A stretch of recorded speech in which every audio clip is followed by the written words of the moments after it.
Yeah. Yeah, thank you, Nathan. Thank you, Hort. Also, Stephen, for the invitation to present here. And so what I would like to talk about is basically model inference for synthetic and living active matter. And so our goals are, I would say, maybe not quite as big yet, because what we really would like to do is get methods like SINDI and other inference methods for dynamical systems to work on experimental data. So this is our current goal. And I think we are making baby steps towards getting these things to function, but we are not nearly there where we would like to be. So what I've shown here on the title slide are basically just a couple of experimental systems. I'll talk a little bit more in detail about them throughout the presentation, of various active matter systems, basically, that we would like to work on, that we would like to understand better than we understand them now. So on the left, so this is an active colloidal system. So these are active particles that zoom around and form interesting patterns. And for us, they basically provide a test example to test certain data pipelines. And the second picture is a fish swarm, where we would like to understand if there's an equation that would describe the collective dynamics of those. And then here you have embryo data from a zebrafish. And here on the right, basically, I show just an example or snapshot of a C. elegans worm, which has interesting neuromechanics. So we would like to understand eventually how neurons couple to mechanics and go back. And so I have to say that I come from a different community in a sense. So I'm basically, I would say, by training, what one may call the traditional modeler or theoretician. So we've been trying to come up with equations, basically, for most of the time. And so now, basically, my group is collaborating with many experimentalists. And here's a selection of our most recent collaborators. And what you would like to do together with them is basically to understand basically systems that have a certain degree of complexity and typically involve some multi-scale behavior. So I just want to highlight a few of the groups, and because I'll present their data. So there's, for example, Nikta Fakhri's lab and MIT Physics of Living Systems, and she's doing very interesting work basically on cell mechanics, and I'll show several examples from her lab. Adam Martin basically is in development, Mr. Schwartzman also embryonic development, and Knut Rescher basically is studying microbiology of bacterial systems. And so what has become possible there most recently is to record both video data and also sequencing data, and we do not have any model that would be able to connect those. And then Stephen Flavel's lab basically is providing data for C. elegans neuromechanics. So what all these groups basically have in common is that even though they are very different disciplines traditionally, so they provide us with data which is typically basically in some form of video, high resolution video, very large, just in sheer basically data size. And then there's typically some extra information, which I just indicated here by an X, which may be sequencing information or some other information. And what we ideally would like to do is basically translate that into mathematical equations as a form of compression. And that basically has been very challenging. So what I would like to do for the next 10 minutes or so, it's just show you specific examples of systems that have show some generic features of what our colleagues in biology or biophysics or also in other disciplines are interested in.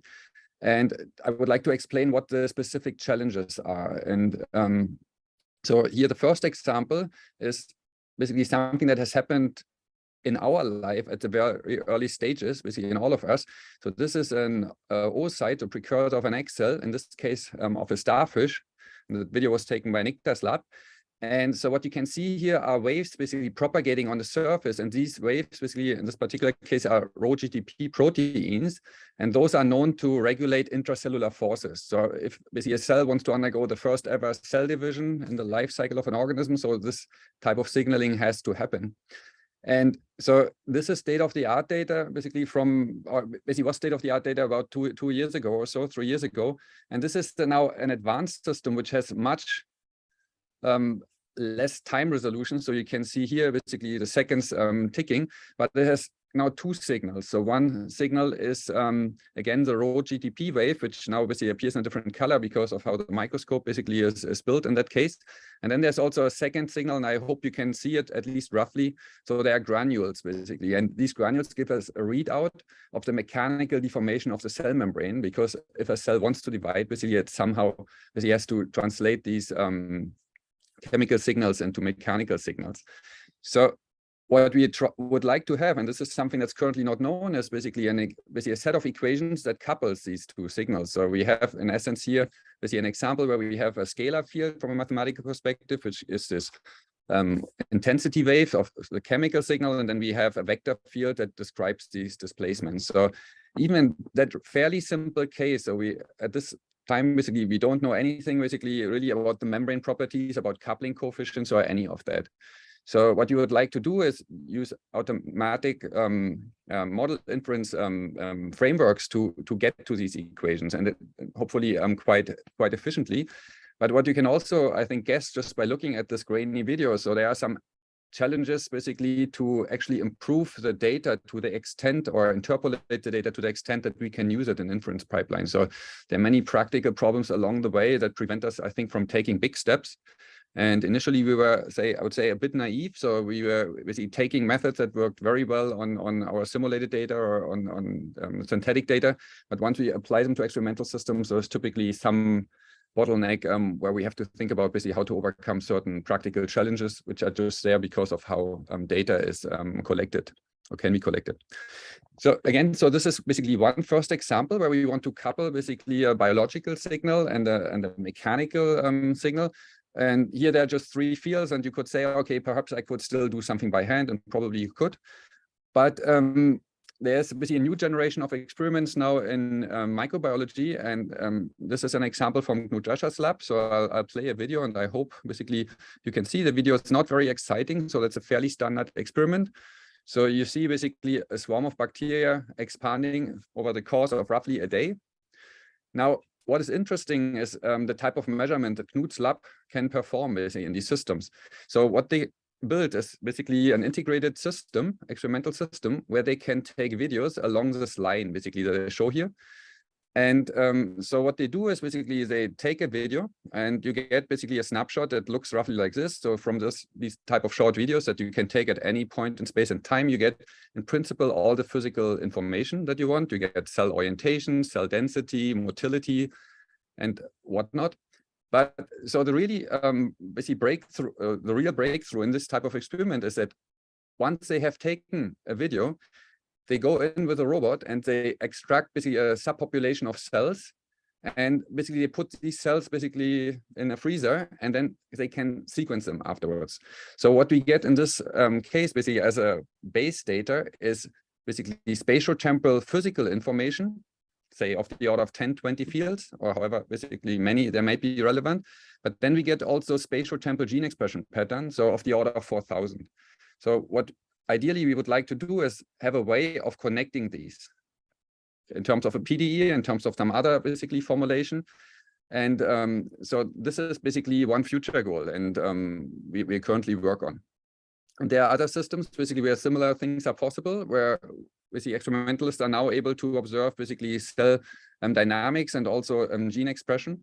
Typically not at the level of basic completeness that I showed for the bacterial systems, but the data is improving. So here's another beautiful example of data we have been working with from Jan Huisken's lab.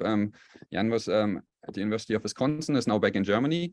So this is basically a video of a developing zebrafish where initially basically after about 4 hours of fertilization basically of the egg cell, you have basically this embryonic state, and then basically, which is just a hemispherical cap, and then over the next 10 hours, you form something that looks like a fish, and the experimentalists can also label basically different types of tissues and so on. So ideally, what we would like to be able to do is to come up with a model, a minimal model that would be able to first of all replicate basically this type of dynamics, and then hopefully also basically allow us to make predictions. For example, if we were able to make certain genetic perturbations, then certain things should happen and so on, and that would for us be a test. So this is basically another class of interesting problems. And the last example, which I will not show as a video, but basically the data is illustrated here on the right, is basically C. elegans. Very interesting system. I think many of you may have heard of it. And so it's basically a worm that has a very primitive brain, if you want to call it brain or nervous system, which with about 350 cells. And what our collaborators and Steven Flavelska and also some other labs basically are able to do now is to simultaneously measure neuron activity and locomotion of these organisms. So what you would like to again be able to do is to connect here the biological and physical information. So the structure of problems we are interested in is typically basically very similar. So we can ask, how is chemical signaling behavior and physical behavior coupled, or how is gene expression and physical behavior coupled? How is neural activity and physical behavior coupled? So these are typically the type of problems we would like to make progress on. And it's very hard to do it by hand. And I think we need some sort of interpretable framework to make progress on these questions. So there's also a practical component. So we have a lot of video data available, but for many biological systems, even for membranes, cell membranes, also very little is known about actually force magnitudes or viscosity parameters or viscoelastic properties. So wouldn't it be great if we could just take these videos and actually perform simultaneous measurements of many parameters in addition to learning with the effective field series or other type of models for these type of systems? And then there's, I think, also another challenge. So for most of the systems that our collaborators work on, they are not able to simultaneously measure everything they would be interested in. So it would be really helpful if we were able basically to predict certain, first of all, tell them basically how many hidden fields there might be involved in the phenomenon that they're studying. And if we were able to infer these type of fields from basically the observable dynamics, and that would also help hugely with reducing experimental costs. So they wouldn't have to design new reporters for certain components and so on if we were able to reliably reconstruct or predict these hidden fields. So these are classes of problems basically we are interested in, but it's very challenging. And so progress has been slow, but at least also to a certain extent somewhat steady. So we're optimistic that we can maybe make progress on that front or together with other groups. So what I will present now in the second part basically is just basically some specific results that only tackle, I think, 1/2 of the bigger problems. So as of now, we are only able to do inference for physical components. So we started working on connecting biological degrees of freedom to these physical degrees of freedoms, but it took us much longer than anticipated to get the physical degrees of freedoms to work. And so as a part of the grand challenge is this now for us is basically to connect it to biology and chemistry and other levels basically and where we're at now. So the work that I'll present briefly is was done by a group of very basically talented and hardworking students. So in particular, Rohit Supika, who graduated from my group, and Nico Romeo, who will graduate this summer. And so the group basically that works on these type of problems is very interdisciplinary. So we have mechanical engineers, we have physicists. Alistair is an applied mathematician who works on the algorithmic background of the things that I'll describe. Alex Cohen is a chemical engineer who basically both does inference and provides insight into basically the scientific part, because we need to constrain our model space at this stage by some domain knowledge. Boya basically was providing particle simulation, and then George was working on these hidden fields. Dominic has worked on inference for the gene expression. Alex Mietke basically is a postdoc who just started his own group, and Gary will hopefully start his own group soon. So it's a very interdisciplinary endeavor, and I just want to highlight basically the people who actually do the work here, and also thank the funders basically for supporting what I present now. Good. So everything that we do is basically uses extensively the tools and concepts that were developed by many others before us, in particular also by the host basically of this session. And so nevertheless, basically it has been for us quite a challenge to get these things to work on experimental data. And so the basic way we think about these type of pipelines is that at the beginning, there's always basically the experimental data that comes from our collaborators or that we produce ourselves. And we typically think then also about data compression classification in a way that's kind of similar to what's Hot has been describing, but we typically rely on some sort of, again, domain knowledge, some sort of information about symmetries or underlying structure to achieve basically good compression. So we haven't been using autoencoders basically to this stage. So for the problems we work on, it has been challenging for us basically even with symmetry informed basically base representation and so on to get these things to work. So we're still focusing basically on things where we have a good understanding of what the basis actually is and means. So in the future, it would be nice basically if an automated pipeline could tell us basically what the best compression is, also in an interpretable way, as we heard in the first talk. So once we have basically a good compression, basically that typically defines, at least to a certain extent, the type of modeling framework. And for model inference, we basically rely on standard techniques, sparse regression, structured matrix factorization, and the models that we hope to get, at least for the systems we work with right now as experimental data, is typically are ordinary or stochastic differential equations, or PDEs. And so what I would like to do is just very briefly say basically also why, or emphasize why we think the spectral compression for us makes sense.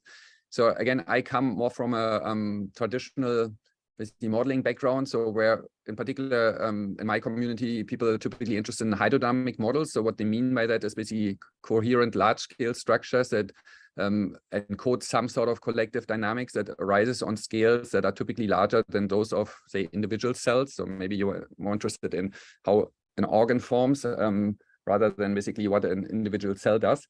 And these spectral compression, so they typically, if you have a good basis, they inherently basically can account for symmetries that may be known, and they can also help you to denoise, to interpolate the data, and they're intrinsically basically tailored towards these long wavelength hydrodynamics approaches. So what we typically do is, if we get video data, so we do some sort of tensor decomposition to basically get a movie or video, experimental video, reduced in size. So that may sound trivial, but it's actually not when you work with experimentalists. So sometimes basically the data that they generate with a microscope is of the order of gigabytes. So there's just also a very basically practical challenge of getting that data from their computers to ours. So basically having a compression step basically right at the beginning, so is essential. And if you choose basically or find a good basis that gives you a good compression, so I always feel like we've learned something also already about the system during that first step. And hopefully basically we then get just a characterization of the system in terms of this small block here, which is essentially, you can think of that as Fourier coefficients or Chebyshev coefficients or whatever your preferred basis is, or your coefficients of spectral expansion and so on. So in terms of modeling, so there's an interesting question. Let's assume basically we have this nice compressed representation. So I personally, I still don't know what a good model or a bad model is. So basically the way I was taught is, for example, a sparse PDE model is something nice, but if the PDE takes very long to be simulated and you have a linear model that gives you approximately a good prediction, so that may be equally valuable, or at least in certain aspects. So what we've been trying to do is just to test for a certain biological system how far we can get with linear models. And the inference problem, at least superficially, is quite basic basically in that case. So let's assume basically here for the zebrafish, we have a nice expansion. So you can get basically a very nice expansion of density, cell densities, and cell fluxes on the surface basically of this yolk ball in terms of spherical harmonics. So you can measure basically these coefficients. So they would correspond to some vector A basically that essentially encodes your dynamics. You can compute the derivative. So the idea would then to find basically a structured matrix M, ideally basically that is also sparse, hopefully, but at least, or maybe it should be structured but not sparse. So this is basically another interesting question, to basically get a model that would be able to replicate the dynamics, and then hopefully would also understand basically what that matrix does. So that's in the context of these kernel methods. A priori, there's no reason that this should work for sufficiently complex systems, but there's a surprisingly large range of biological systems where it seems to work, at least on a certain level. So the same approach basically almost one-to-one basically can be applied to the neuromechanical models. So in that case, actually, just by looking at linear models, we found something interesting so that you can model worm locomotion exactly, let's say with a small approximation, but almost exactly onto a Schrödinger dynamics. And so that opens basically a new possibility for actually borrowing concepts from quantum mechanics, basically to describe behavior of these organisms, which was something that was quite unexpected, which basically came out of just basically looking at model inference for these type of organisms. So it's not something we would have thought about basically just by studying the system in itself. So sometimes just thinking about these model setups basically can lead to unexpected results. But for many systems, basically linear models are not good enough, biological systems. And so then the question is, how do you set up inference frameworks? And Stephen and Nathan and so have basically set up or gave us basically a really nice framework, Cindy, to work on these problems. But even basically for those frameworks that work very well on synthetic test data. So say I can simulate a PDE, I can just give the data to somebody, sprinkle some noise on, and I can still recover the PDE. It's not clear that this should work on experimental data for a variety of reasons.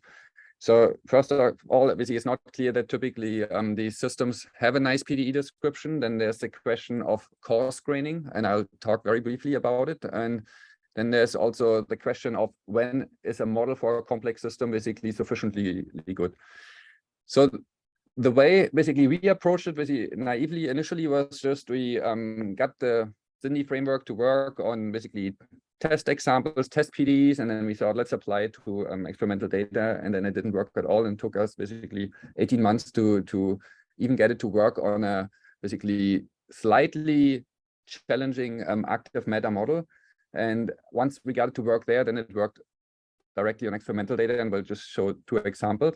So the example system I will basically use to just demonstrate some of the challenges, which I think are still relevant also going forward, is basically a system where you just have a bunch of active particles that can move in the direction of their orientation, and they can also turn according to certain rules. So either they can turn intrinsically, so it's the first term here, or they can also turn due to interaction, and there may be noise.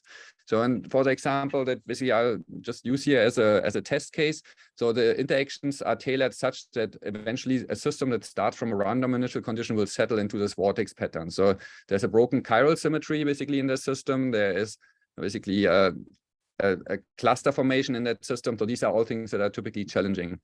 So the first step is if you want to go to a continuum model, which may or may not be what you want to do, but say in that case we want to do it, so we have to somehow translate these particle data into continuum fields. So there's an interesting question then. So how do you choose the order parameters? So here again in our basically workspace, we typically use symmetry informed order parameters, so density, polarization, or some vectorial order parameters that work. But there's already a question here, and I'll briefly address it on the next slide. And so say, assume we have a nice representation, we can do a spectral representation, which helps us again also do form derivatives, and then we do inference. So one thing we also found important is for when you try these things, so typically scalar goodness parameters are not sufficient. So if you learn a nonlinear PDE, you have to simulate it at the end. So we typically do that with Daedalus, which is a really nice, efficient spectral framework. Yeah, but there's still the question then, how do you say you have found a good model or not? So let me briefly talk about just the coarse graining problem. And so most of the experimental data that we get from our collaborators is at some level particle data. If you want to have a continuum model, we have to somehow coarse grain it. And for biological system, so you typically on a scale where the things that you learned basically, or I learned in my introductory physics classes, are not valid anymore. So if I think about Navier-Stokes equations for a high dynamic system, so we have billions of particles or so, and we describe them basically in a small box, and we describe them basically by a mean field and so on. for biological systems, typically the structures that you're interested in, they appear on scales that are not significantly different from where the actual basically cellular scale is. So depending on how you coarse grain, so here's just illustrated basically for the particle data with the Gaussian kernel of different basically width. So first of all, you lose a lot of information, but basically if you have also emergent scales like this vortex formation, then your coarse graining to get a non-trivial model somehow has to match basically that range, which is larger than the particle diameter, but also falls below that structure that you want to resolve. So in a sense, it means if I would learn models here on the left, I would have to do something significantly different from also modeling or learning models on the right, which is essentially useless because you just have homogenized over the structures you're interested in. But even when you're in this range, so there may not be basically one universal basically PDE model, or maybe there is one, but in that case, the parameters would depend actually on the scale of observations, which is also a challenge basically in these contexts. And it's something that's typically, at least I wasn't taught basically in my undergraduate classes. So there are many conceptual questions. But let's assume basically we have settled on a scale where we can do something. So the next question is then how do we set up these models? And so what we've been doing right now is in the spirit of classical continuum mean field theories, basically write down the simplest equation with terms that are not forbidden by symmetry. So here's basically one example basically for this type of system, which has terms up to a certain order, terms that explicitly symmetry and so on. So what would be really nice if in the future basically we had a way of generating basically these type of basis functions or library terms basically directly from data, and maybe not in this even in this basically simple polynomial form, which is basically the standard that you learn, but maybe in a way that's more efficient. So I think most of us know how to or what the problem is. So let's assume we have measured rho and p everywhere. So then the goal is to find basically a sparse set of parameters A and B, basically that is consistent with the data. So we have to solve some sort of sparse optimization problem in basically for this example. So typically random initialization lead to basically a distribution of parameters. So here are basically some for these systems. And then we have to see basically how well these things work. So for the system I've been describing, it basically eventually we got it to work. It took us, as I said, quite some time because basically it has basically these various challenges, and this is basically also how we set up basically the system. So basically spontaneous Cull, symmetry breaking, clustering, and so on. And so what we do is basically we only feed in learning data basically on a certain basically time scale, starting from a random initial condition, basically up to here, and then we also try to predict basically with a model beyond that scale. And this is basically a PDE that does a pretty good job. So there's basically the first PDE, the sparsest, that does a good job. And then there are many more basically that have more accurate recovery, but maybe at the price of introducing additional coefficients and so on. So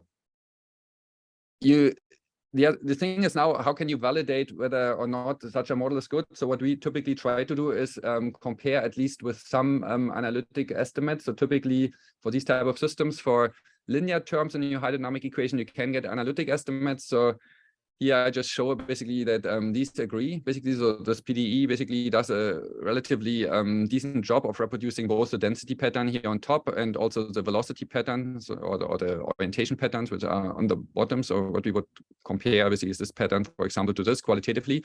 But of course, these systems basically they're chaotic. So we need some sort of measure of actually deciding whether a model is good or bad. And this is something where I think, is a general standard would help. So we currently look at spectral properties. So if we get basically peaks in the spectra of the simulated model at the correct scale, so then we are happy, but there's probably more to be done basically in evaluating the goodness of models for basically complex systems.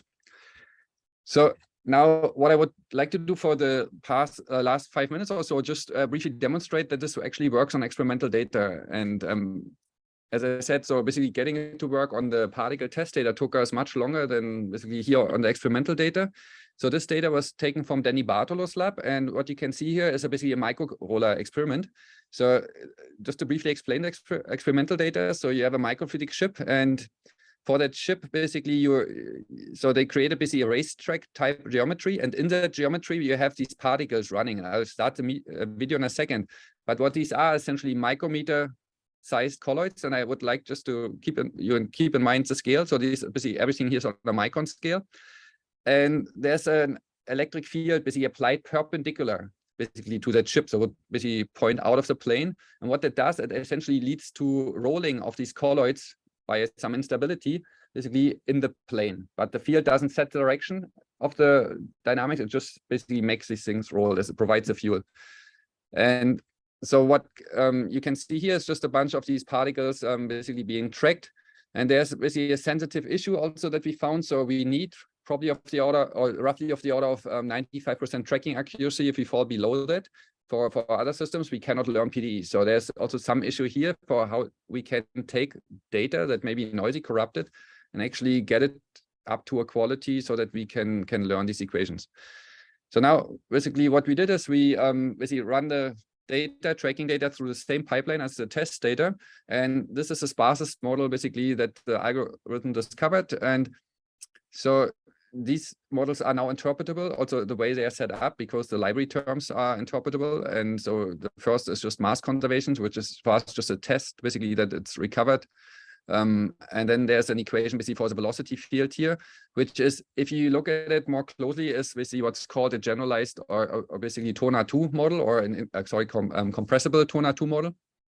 And so it has basically different terms. So it's a pressure term, there's a Navier-Stokes type term, but so the coefficient basically of this term doesn't have to be 1, because there is basically it's an active system. And what you can do is basically you can determine these coefficients simultaneously, and this is something that's extremely useful. So there was one previous work basically where the experimentalists tried to measure these coefficients by basically very challenging techniques. And what these type of inference schemes give us is basically a simultaneous measurement of all these coefficients. So we can actually hope to make fields that were not quantitative before quantitative, basically, if we get these methods to work. And so one interesting thing, so now you can ask, okay, I have this type of equation, I know these coefficients, so can I make any non-trivial prediction from those? So one thing one could try to do is, for example, predict a steady state speed of these equations. So you put all the derivatives to 0, and that gives you a prediction for how the mean field should scale as a function of density. So this is basically here. And what for us was a test basically is whether this works or not. And it turns out that, so here's basically the prediction that comes from this formula. Here's the one video we learned from. And this is experimental data basically for other densities. So this is quite reassuring that these type of things work. And then there's also the question of how basically these type of inferred models generalize to more complex settings. So for as some of you may know, if you, for example, look at viscoelastic systems, so sometimes you have an equation that works in one geometry, but then you put it basically the model or the system into a different geometry, and the equation is not valid anymore. So what we tried is basically take the same model and put it into a square box, so which again is a fairly simple example, but it's something we can basically test against. And if you just run the same model, same parameters in that box, so you see basically this 4-leaf structure, so the elastic collisions with the boundary, basically very simple boundary conditions. And we can compare that to an basically experimental observation that was experiment that was performed in Danny Bartlow's lab in a slightly different basically container, but so ours basically was 1 × 1 millimeter, so it was the largest thing we could simulate. They did 5 × 5, but so roughly basically the model is predictive. So this is at least qualitatively, so this is quite encouraging. So just to show you what we can hope to get basically from these type of inference techniques is hopefully basically some idea of what parts of active collective motion are generic and which ones are system specific. And what I mean by this is, if I take an entirely different active system on an entirely different scale, are there certain parts of the equations that are conserved, so that maybe only the coefficients differ, or are there, structurally entirely different equations? So the next system basically we looked into is this basically fish swarming experiment from Ian Carzen's lab. So this is now a meter-sized tank, and for these basically swarms, you can extract basically velocity fields and so on. So they're shown here, and you can basically run the tracking data through the same pipeline and so on, and the model basically eventually settles basically onto a steady state, which is quantitatively comparable. So if you look at the scale bars here, so this has a quantitative match for these models. And what's even more interesting, I think, is if you look at the structure of the learned model, then the coefficients basically that show up in the sparses model, or the terms that are preserved, so they're, except for one or two, basically they correspond to those that were basically also found for the micro-roller system. So you have these two systems basically that are entirely different, live on entirely different scales, and so there's something universal to the hydrodynamics. And I think that's encouraging, but we are not close to connecting the biology basically to these fields. So which is, I think, is basically the next big challenge, at least in our field. So here's just a brief summary of what I would call basically things that we can and things that are our next goals. They are not the grand challenges yet, so I'll have those on the next slide. But I think, I mean, spectral compression and learning Green's functional learning nonlinear PDE models, so that this works quite well. But there are limitations to data basically that we get from experiments, so that these methods are actually applicable. So we have to work on those. We would like to now apply them to understand basically membrane dynamics, to understand how the brain of a worm couples to its dynamics, or how spatial temporal gene expression is coupled to physical dynamics in microbiological systems. And we would also like to infer hidden field dynamics. So these are specific goals. So if you think about bigger questions, so my experience is so that it may be easier to first convince the experimentalists. And so we hope that if we can get basically these inference schemes to work on data, so that we can extract parameters and so on, that we can generate some enthusiasm basically in experimental biology groups, so that they actually are happy to use these inference methods as a measurement tool. So I found the second step actually more challenging. So at least coming from a more physics applied math background, so people are still quite reluctant to give up the idea that they, shouldn't maybe think so much about how to basically write down a simple model also, but actually maybe think about how to teach a computer to infer these type of models. So I think the only way to get momentum here would to get these methods to work on experimental data, so that there is basically a convincing reasons to switch to these methods and lead to advances basically in fields. So in particular, so I would hope that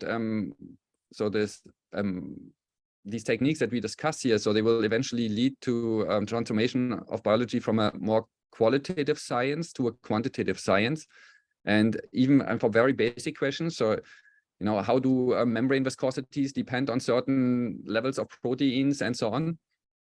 And so what I would like to understand more as a personal goal is that teaching a computer about basically finding models somehow hopefully tells me at some point what a good model is. So that answer may depend on the context, but I had to give up, I think, quite a few things that I had learned, at least during my education. And so I think now we think of a good model in a very different way than I was thinking about it maybe 5 or 10 years ago. Yeah, so this is what I wanted to present, and I look forward to the discussion basically later. Thank you. All right, thank you. I have a lot of questions to follow up, and we can discuss this, I think, in the panel at the end if we have time. But I have to ask you quickly, I'm sure, a question that everybody wants to know. What did you learn about what is a good model that you did not know before you started? So I think sparse isn't necessarily good. So I think structure is sometimes better than sparsity, although maybe in some other representation that you can transform structure into sparsity. So the one thing I'm always a bit I wouldn't say concerned, but which makes me wonder is, so if we can train basically these neural nets, so if we really had to pay a dollar for any computation, for any predictions that we wanted to make, would that change how we think about what a good model is? So would we value predictive power more and basically for relatively low cost more than having a sparse, elegant PDE model? So, yeah. Okay, simplicity versus accuracy. Yeah, or, I mean, not necessarily. I mean, I'm not sure whether it's a model that's cheap. Yeah. Necessarily is simplistic. Right? So, right. We all want the model that is accurate and simple. But that's hard to get. That'd be great. Yeah. Yeah. Perfect. So thanks so much for the invite, and thanks for everybody for sticking around.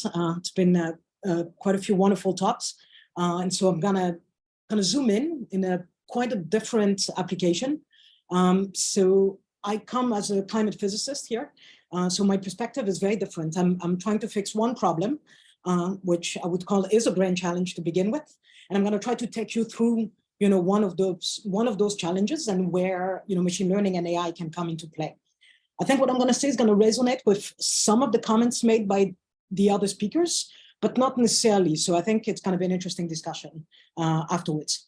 So let me start by, again, kind of reiterating. So I'm really a climate physicist. So I'm trying to solve one problem, which is actually trying to understand and model the climate system. I'm going to kind of tell you a little bit about some of our work and some of the challenges we faced and some of the mistakes we made in using machine learning and AI, and we're still learning. So I think Jorn in the previous talk, talked about, where some of his challenges are coming. We keep discovering ours as, we keep moving forward. And so the question is really, how can we make advances in AI and ML be truly transformative rather than a few incremental steps? So we're still learning. We still don't exactly know what it is, but hopefully I'm going to bring up a few ideas. So as always, it's teamwork. It's done with a lot of people. And here it's part of a large international collaboration called M²Line. So for multi-scale machine learning and coupled Earth system modeling. So we're supported by Schmidt Future. So we're now trying to kind of, learn what we call multi-scale interaction in the climate system between the ocean, the atmosphere, and the ice. So really trying to understand how a lot of small scale processes that we don't resolve can be actually represented with data and machine learning. Okay, so just to give you a little bit of a kind of picture of what I'm talking about, because, many people in this room are probably fluid dynamicists, and we heard some talks about fluid dynamics. But what's quite special about, in my case, the ocean, and it's the same for many components of the Earth system, is that really the range of scale is pretty dramatic. So you go from, forcing at the very large scale, so that will be ocean currents that are on scale of thousands of kilometers, all the way down to turbulent scale that are on the scale of, a few meters or even smaller than that. And it's pretty, it's a pretty drastic range of scale that we actually have to solve and understand if we want to say anything about the climate system, both on short time scale, but also on very long time scale. So if I want to understand the past thousands of years, all those scales are going to be relevant. And you can already understand, the compute that's going to be behind solving those problems. And it's going to be the same if I want to predict the next hundreds of years. Now, the good news is technically we have equations. So if I look at the equations, for our system, they look something like this. They're, partial differential equations. Here's momentum, gives me something about acceleration, and we're on a rotating planet, which make things kind of interesting. That's why you see a lot of those kind of round features, in those scales. Actually, they feel the impact of the rotation of the planet. We have mass conservation, we have an equation of state, which actually for the ocean, we don't exactly know what it is, but we use a Taylor expansion for it. And then we have basically heat and salt equations. And you can write the same equations, for the atmosphere, except that rather than having salt, you'll have moisture, for example. Now, these equations apply for every single parcel of fluid that I'm considering in the ocean or in a climate system. So again, those equations will actually kind of, represent the full range of scale that I have here on this axis. And if for the sake of argument, I was applying those equations to 1 meter cube of seawater and make them evolve independently from one another, so I'll end up with 10 to the 28 equations to solve, right? So now try to think about, making climate projections on hundreds of years and have large ensembles. It's basically totally inefficient in terms of computation. And just to show you an example of what it looks like when, you take those equations and now, discretize them. So usually the typical grid of climate models is we take those partial differential equations, put them on the grid, right? So come up with our numerical solvers that we care about. We're going to run them on a grid. So here, the movie that you're seeing is the surface temperature coming out of a numerical simulation. So it's a full-blown, what we call coupled climate model. So that has the ocean, the atmosphere, sea ice, land. It's really kind of all the bells and whistles that you want. And it's the same equations, so to speak, just discretized on 3 different grids. 100-kilometer resolution, so basically, you know, an horizontal grid of 100 by 100. In the middle, it's 40 by 40 kilometers. And on the right, it's 10-kilometer resolution.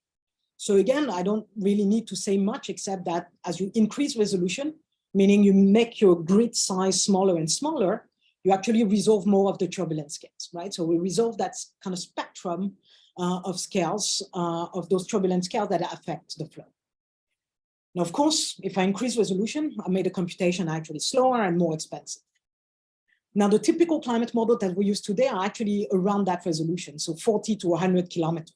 So the fluid is actually rather viscous, a little bit more boring, right? Less exciting than those turbulent features.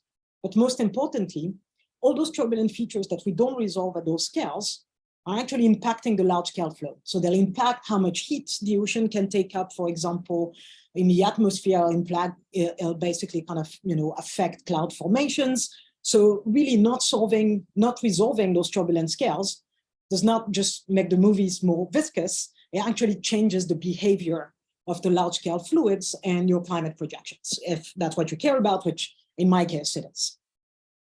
So what we've been doing for decades, and anyone in the room that is a fluid dynamicist is familiar with the closure problem. So what we do is we try to actually represent, you know, everything that is missing from our grid with a new mathematical representation. So if I take the grid box size of my climate model, what we're going to try to do is anything that is happening below the grid box of the climate model will need to actually be mimicked by some kind of mathematical expression. So as I said, it will happen for clouds, for example, radiation in the atmosphere, and the ocean, all those kind of pretty turbulent features that I showed you before. Now, obviously, you need to come up with a formula for it. So if you're, you know, if you're good, you'll come up with something that kind of makes sense. But the problem is we've been struggling to come up with models that are actually, you know, helping the simulation. They've helped, but up to a certain point. If you look at climate model, they'll still be full of biases, so basically full of errors, and they'll make our climate projections rather uncertain. But again, you know, we've done a very, very good job for many decades, but we've been a little stuck here. So, you know, those kind of traditional closures that are mathematical models can be a source of uncertainty for climate simulations. So where does AI, you know, come into play? Well, here's a solution, right? So rather than coming up with an assumption about what this kind of missing physics is, so rather than coming up with a mathematical model that will represent the effect of turbulence on the large scale or the effect of clouds on moisture, let's try to actually interrogate the data and use machine learning to tell us what is, you know, what is a good prediction for those kind of turbulent features. So now that's been, you know, that's been going on for quite some time. So starting in the late, 90s, especially for the atmosphere, and a large number of groups have been trying to actually do that, coming up for you know, basically models of radiation, clouds by using data and machine learning. In the ocean, it started actually, you know, more recently, and you know, we've been doing a lot of work and trying to understand if it's first possible at all. You know, are we learning actually something that is useful and new? And most importantly, what are the challenges associated with that approach? So, you know, I think we're amongst friends. I know we're being recorded, but I'm going to criticize my own work, right, quite a bit. I think it's always healthy. So we've done a lot of work, and the way we started was basically, you know, every paper that we published, we took a different data set, not necessarily to actually fully investigate, you know, how important the data set was. It was mostly out of opportunity. So we took different data sets that were quite idealized to very complicated, which, you know, has its own challenges. We played around with different methods, but every time with a different, you know, data sets. So from, you know, complicated graph networks to, you know, simple equation discovery. We made our prediction deterministic or stochastic, same with the different algorithms, and we tried things out in many different configuration, you know, many different level of, you know, CO2 forcing, different turbulence regimes, and we tested it in completely different models than what we trained on. So basically it was a mess. So very difficult to actually extract, you know, true information, you know, across all those different ranges. So we decided to kind of take a step back and do something that we should have done probably a long time before, which is trying to actually have one data generator, if you want, one PDE, generates a lot of data, and actually tries a bunch of metrics and bunch of different machine learning model in one data set. Okay, so that's kind of, number one thing, which, seems really common sense, but nonetheless, pretty important. And actually, it's not being done all that much in the climate arena. This kind of, dumping one data set, one methods, and looking at a metric has been kind of the common knowledge. So, and again, as I said, I come with my own set of biases, which is I'm a physicist. So really the goals is first to try to, help with physical mechanism and interpretation. Really, that's what I care about. Also test the robustness of the methods and the results rather than have a one-shot high scale. And then make sure that, it will actually work across, different models and different data sets.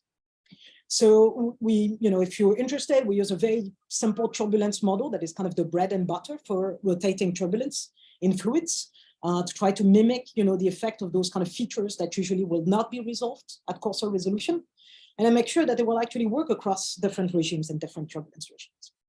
We also came up with quantitative metrics. So usually people eyeball, if the model actually improved the fluids, if the scales are better. So what we're trying to do is to kind of, take a quantitative framework about this. And so here are a couple of examples of metrics that, that we decided to use for our case because they're important. So this is the amount of energy as a function of wave number in this kind of left plot, because what we're trying to do is something quite special in rotating stratified turbulence, which is energy actually goes back upscale, which is quite different than traditional fluids and 3D turbulence, where energy goes downscale. And so where it's negative over here, that means I'm removing energy from the small scale. And over here, it's positive, so I'm putting it at large scale. So those small scale features actually gets larger and larger. And so resolving them is important because if I truncate at a given scale, I'm actually going to remove that kind of inverse energy cascade. And that means you're going to affect the resolved large scale flow. And so what we've done is, rather than just looking at two curves, we actually try to compute, metrics to tell us how different those two curves are from one another. And so trying to actually put, numbers associated with the improvements of our closure and data-driven models. Another one is to look, of course, at, differences between probabilities, right? So, rather than just, again, plotting two different curves, how different, the curves are from one another. So there are many, probability metrics, right? So KL and so on and so forth. We're trying to put numbers as we compare the different methods. So I'm going to show you some examples of, us learning those turbulence closures in that one model, but then learning with different kind of, different variations of the metrics. So, and we're going to plot a Pareto curve, right? So it's always kind of useful. So here's going to be our spectral metric. So the kind of energy as a function of wave number. And on the x-axis is going to be the similarity between the distribution. And we're going to have 140 machine learned model where we actually do a few different tricks to the coarse graining, which was mentioned by Jorn before, and a few things about the different models that we use. But it's still the same kind of problem. We're still trying to learn the same kind of missing physics. And here's a mess, right? So basically, I'm not even going to try to explain which model is what, but we come up with 140 models. Some are neural nets, some are equation discovery, some are old physics one, where they can actually span a whole range of, really, really bad if you're down here at the bottom left, to really, really good if you're up here on the top right. And some of the sensitivity come to the coarse graining methods that we use, but also the input variable.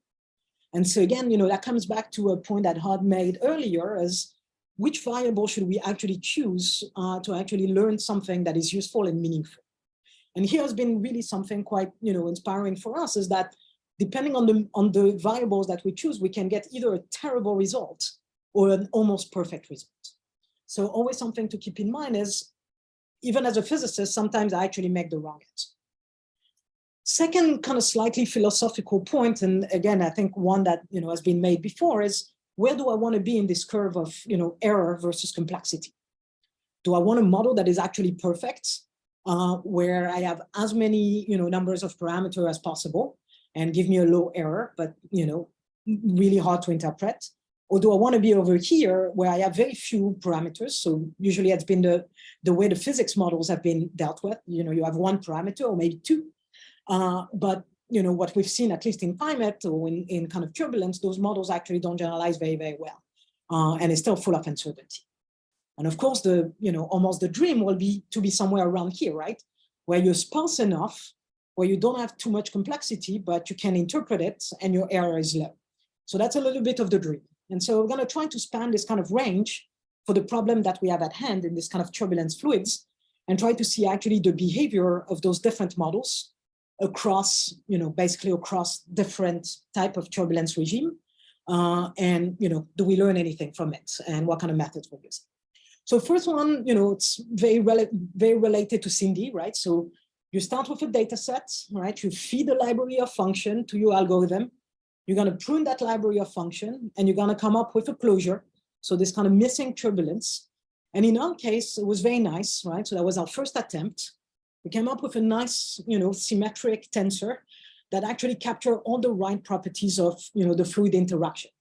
How the stretching and shearing of the flow fields in a rotating framework will influence the large scale fluid. So it was we were very happy with ourselves. But what was interesting is that we actually, again, we were a little bit lucky, is that the algorithm every single time came up with a basis function that was easily interpretable. But if we start with a different set of basis function, then actually the algorithm does poorly.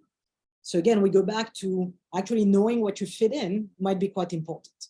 The second thing is, you kind of need to predefine your library of function. So calculating derivative and things like this can actually be pretty messy.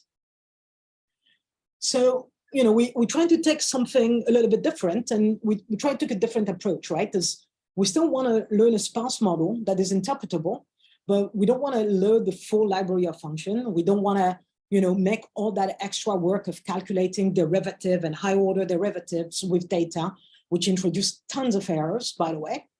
And, can we actually let the algorithm pick this up? So, we've been talking about genetic programming before.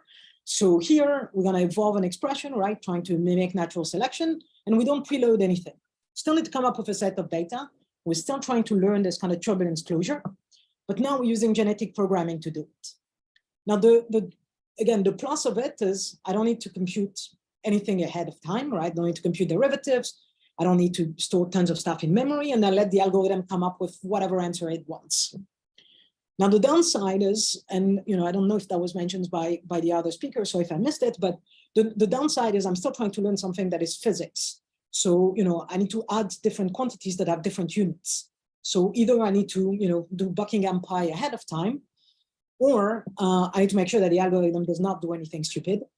And the second thing is the deeper you go, usually the algorithm becomes less and less robust. So we've done a few kind of modification to the kind of traditional genetic programming. One is we introduced spatial derivatives, right? So that was one thing. We did it in spectral space because it's cheap and it's easy to do, and it's actually very accurate. So we took GP-learn and kind of, introduced spatial derivative within the algorithm. And we also did it as an iterative sparse regression. So you start with basically genetic programming. First, couple of, levels, you come up with an expression that is quite robust, take the residual, and then start learning the residual again.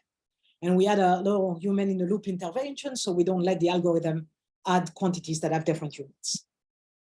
So now we actually rediscover the model that we had with, the sparse regression, but we learn a few different terms as well. And those different terms actually ended up being quite important, but not always interpretable. And so you always have this kind of almost trade-off between, if you build something in from the start, then it's easy to actually explain it.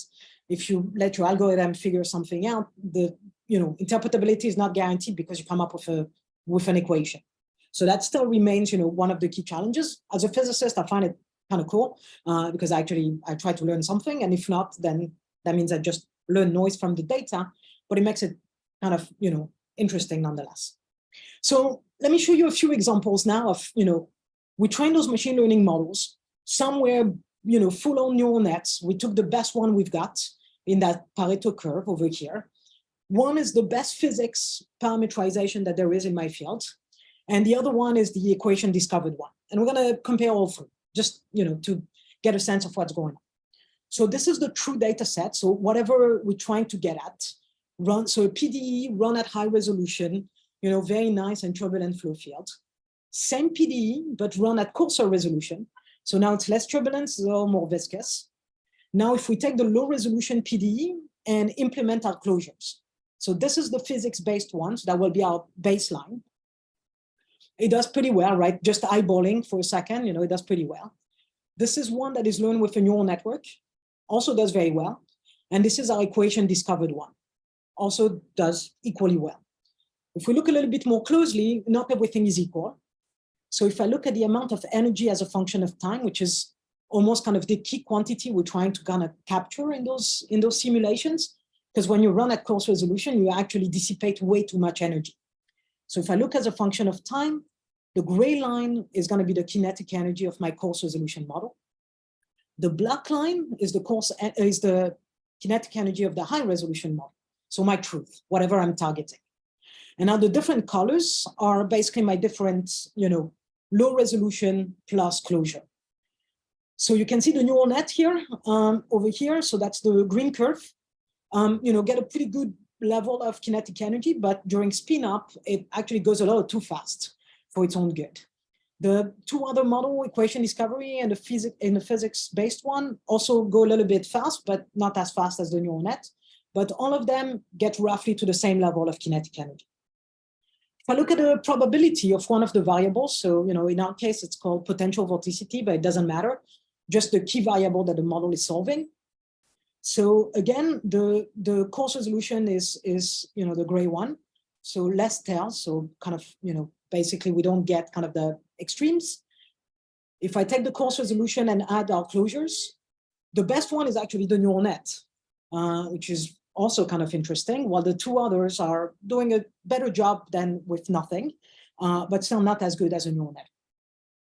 So now the question could be, well, then, that's it, right? I've learned a closure based on a given data set. Technically, it learned physics, so it should work on, any instance possible. So now what I'm going to do is I'm going to still take the same PDE, right? So I'm still solving the same partial differential equation. And I'm going to take those same closures and I'm going to implement them again in a coarser resolution, PDE.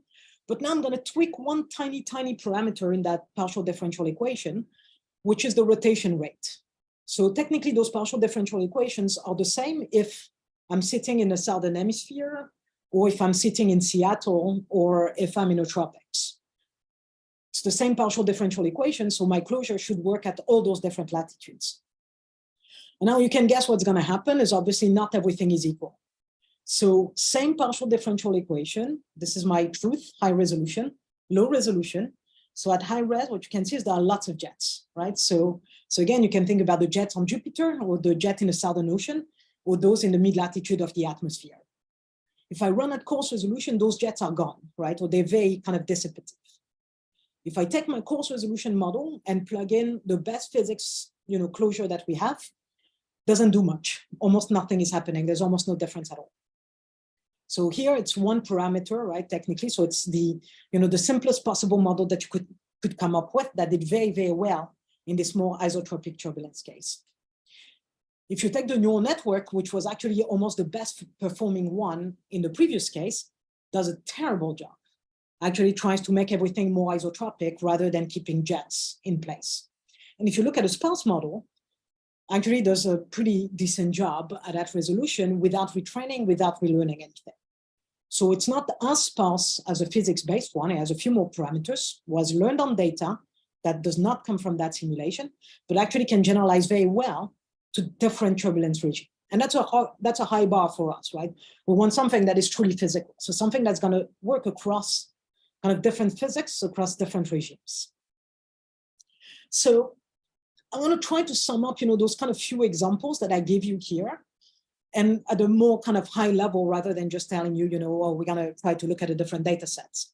So for me, I'm coming as a climate physicist, right? So again, my perspective is trying to solve this problem of multi-scale physics and multi-scale both spatial and temporal. So I want something that can work across a wide range of scales and over many decades, if not centuries or millennia.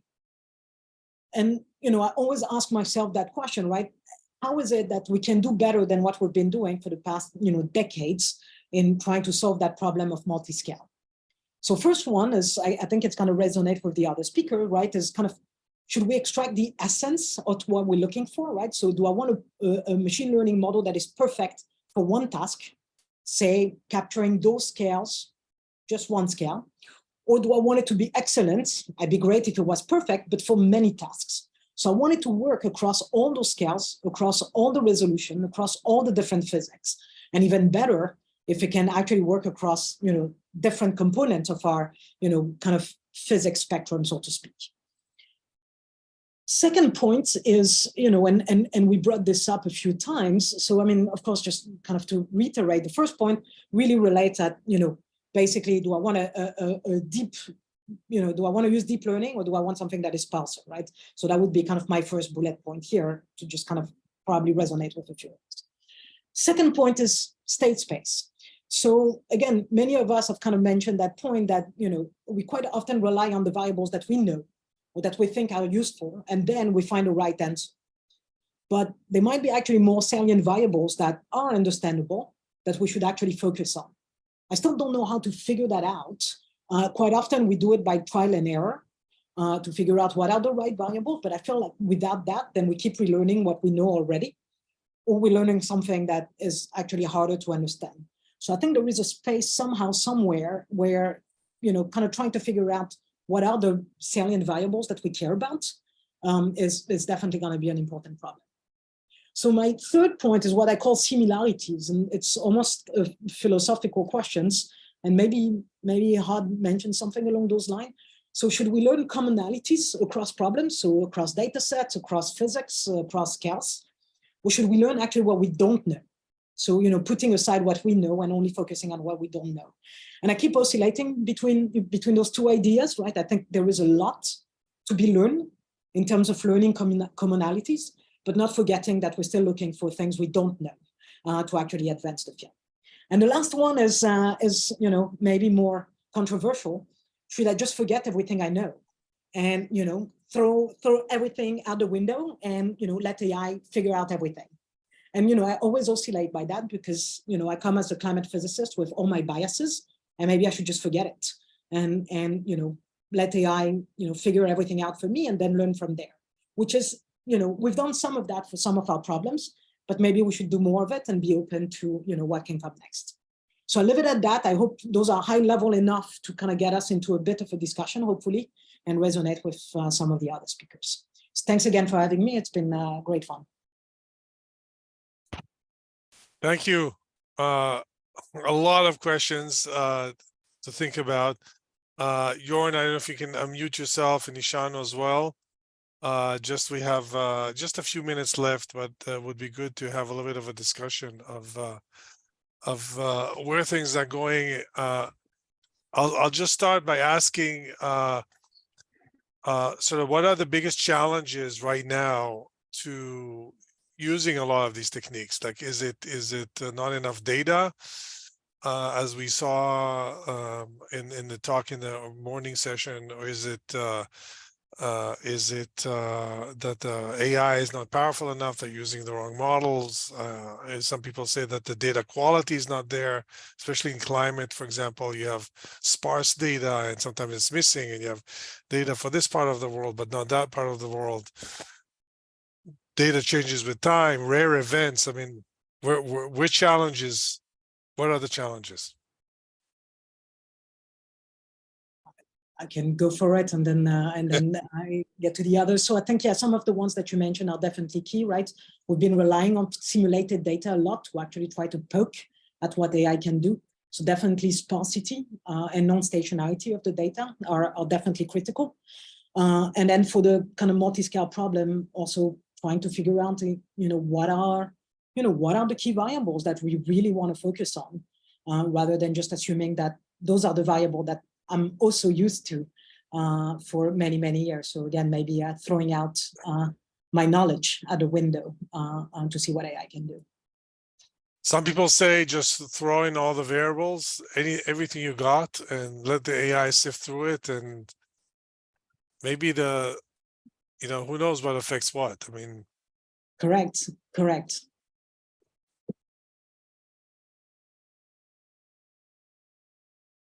Ishanu, Jorn, any thoughts there? What are the biggest challenges? I mean, that's really, I would say, the way I think about it is if you can come up with what the right features are or right variables are, then we have pretty good machine learning models. So we keep developing ones. We come up with, well, new models to kind of address stochasticity better or stuff like that. But we do, AI is doing pretty well. I mean, everyone has looked at ChatGPT, I guess. So they're doing pretty well. So I think the problem really is you need to, the AI system or the AI algorithm needs to know what the right features are. And we would hope, or we continue to hope that something what you just said, that maybe give it all the features, all the variables, and it'll sort it out. Sometimes that's not really an option, right? So for example, different from climate modeling, but for example, you're trying to model what causes viruses to jump from animals to humans, right? For some viruses, we have a lot of data on that. Influenza, for example. But what features, like what exactly are the variables driving it? I mean, where do you start and where do you end? I mean, climate, maybe that's something there. Where people live, how fast the viruses are diverging in their genomic sequences, there's no end to it. So to know, if we could know magically which features are important, which variables are important, then that would be really helpful. It's actually much more true in the application of in that, like in medical applications, in medicine, biomedicine. It's even more true. Like, so suppose you're trying to predict the prognosis of a particular disease, how many variables are driving it? We know some risk factors, but do we know all of them? No. And same thing happens in other applications as well. So to knowing which variables are important, it's like AI starts from there, right? You have a features, you have a training set, and then we go and learn the model and do something, but can we go one step above it, where it's starting from the human specified problem and building what the coding problem is, right, or the math problem is. So there's a gap there. Maybe we should just ask ChatGPT what the variables are, and see what the answer is. No, I hear you. I think if you're missing the right variables, then it just, you can use any technique you want. It's not going to work. And it will seem like random noise. It will seem like it's unmodelable. And I always wonder how much of what we think is random is actually just we're not measuring the right thing. And if we only did, then the rest would fall in place. Jorn, any thoughts about this? I mean, for us, it's definitely, I mean, quality of data an issue. For the problems we're interested in. So say, for the examples I presented, so once we got it to work on this colloid system and the fish swarm, so we thought, oh, now we go to the internet and pull some videos of birds or sheep and so on. But then, I mean, it's really hard to get data that's usable because, people with their drones may zoom in or these type of things. I mean, it's just a small practical problem, but you would learn a dynamics that includes the drone motion or all these things. So just get data to work with. So that's a problem. Then, I mean, completeness of data. So very simple, I mean, example is so biological oscillators. I mean, you have so many models out there. Nobody is able to really distinguish those between. And one reason why so many models are out there is because there are not really measurements designed to distinguish or discriminate those, or it's very hard to do it. So maybe there's, if we had better data, or actually would be able to propose basically better experiments to constrain the model, so that would be helpful. Yeah, so the other thing I find is that, I mean, sometimes they're just computational problems. So say generalizability of models is an issue. So what we found when we studied C. elegans, for example, that if we didn't include the correct symmetries to reduce explicitly, so we would be stuck basically in local minima that worked extremely well for a particular set of initial conditions, but then you would start the worm on a different initial conditions, you would get something that didn't look like a worm at all. So basically, for many systems, it would be helpful to have a better way of identifying symmetries beyond the ones that we are taught, basically. And if you had the symmetries, I think that would also help us to select variables. I think this is something that comes from physics, so that we know that broken symmetries basically correspond to good order parameters and so on. Yeah, and I mean, the other thing is a social component to get people basically more on board. So I mean, I found that it's hard to convince basically traditional physicists sometimes. So that's my to just adopt these new techniques. So and then manpower is also a problem for that reason. So I mean, topics are complex. So I need students basically to work on different aspects and so on. And it's just hard to, I mean, either you get it to work and then everybody will be happy, but before it's difficult somehow. Right. I think a big challenge is like the social problem that you mentioned is that the techniques we develop are not easy to use. It's not as if we develop a technique and now it's you have it on your phone and you hit enter and it works. It's a lot more complicated. And I think frequently that's the barrier. It's not that the technique doesn't work or not that there isn't data. It's just that the skill level required to use these techniques. And as researchers, we sometimes don't develop, we don't take it to that level of making software easy to use. We Like just stop at the ChatGPT. publication. Right, You have to ChatGPT you is have to make it to the level of ChatGPT, and then it becomes right. So that's our grand challenge. We need the ChatGPT for data. The data. With that, on that note, I want to stick to our timetable. So thank you again for joining us. I think we're just in the beginning of a very long journey, but there's never been a better time to work on data science. So thank you again. right. Paul, did you make ChatGPT talk to itself yet? I need to have access. ChatGPT versus ChatGPT. Oh, you can ask it to do that. All right. Just well, like a prompt. All right, we'll try that. Yeah. online